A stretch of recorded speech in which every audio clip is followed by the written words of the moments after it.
Hello mga ka-reels, mga ka-vlog at mga ka-opti. Ganyan din po mga ka-probi.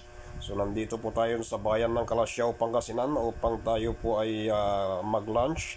So nadaanan po natin itong isang karinderya. At tayo po ay tumingin ng ating pwedeng maulam at ito po ang bumungad po sa atin at ito po ang kumuha ng ating atensyon.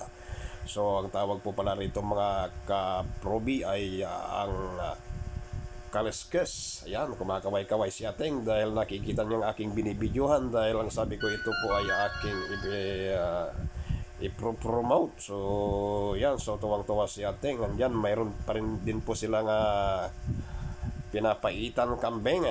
Yan mga karel, so marami po silang mga putahe. Ang kagandahan po niyan mga karels is 60 pesos lang po ang isang sukat po nila, kaya ang presyo po nila ay pangmasa po talaga. Pero ito po talagang ang kanilang lugar ay napakasimple lang. Opo, napakarami pong pumupunta rito, dumadayo, sari-saring tao po. Yan po. Ito po ay pag-aaral ni Sir Ramon.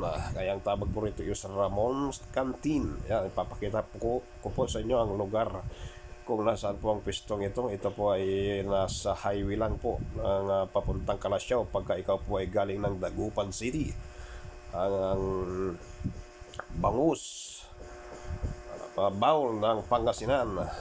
Yan. So marami po silang mga putahe.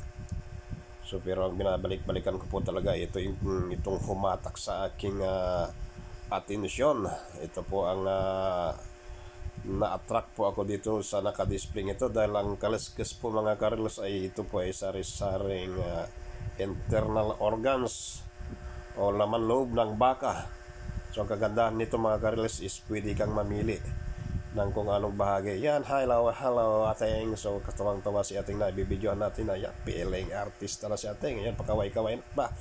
So yan mga karels, ang laman loob po ng baka is pwede ka pong mamili. Halimbawa halimbawa po gusto mo is libro lang, pwedeng libro lang, pwede rin namang isaw lang, depende po sa iyong gusto.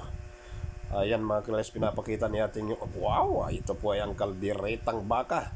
So pinapakita ni ating yung kanilang iba pang super menu at sabi niya is yung mga specialty nila na mabilis mabenta.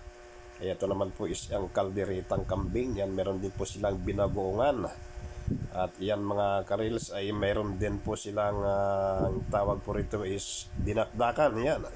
So marami po silang mga menu rito. At kagandahan po nito mga karils is sa halagang 60 pesos po is pwede ka na pong kumain. So ayun, napakasarap po tignan yung kanilang kalderetang baka. Makikita mo is malambot.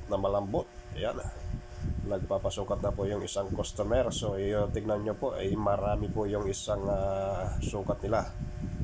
So sa isang sukat po talaga po ay solve ka na. Ang kagandahan nito mga karils is unlimited ka sa sabaw ng kaliskes. Yun ang maganda.